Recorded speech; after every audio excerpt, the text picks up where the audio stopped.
Ang sarap naman talaga pag nagki-crave ka ng ganitong ulam. Nako, excited na ako. Tara, luto tayo. Let's start. Simple lang yung ingredients natin. Merong sibuyas, merong bawang, merong spring onion.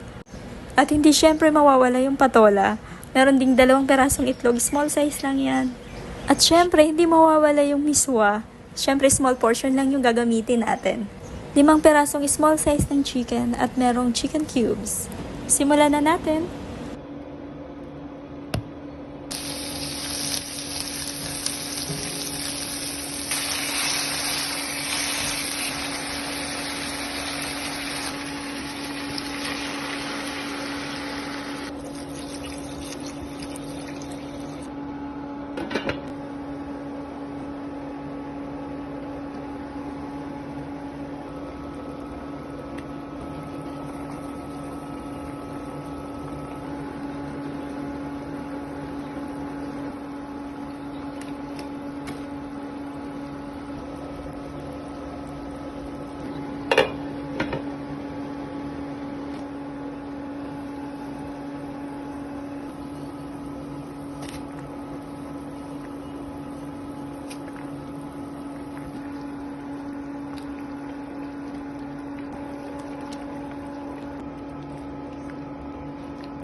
Uy, nagki-crave na siya. Nako, ito na yung sign para magluto ka na.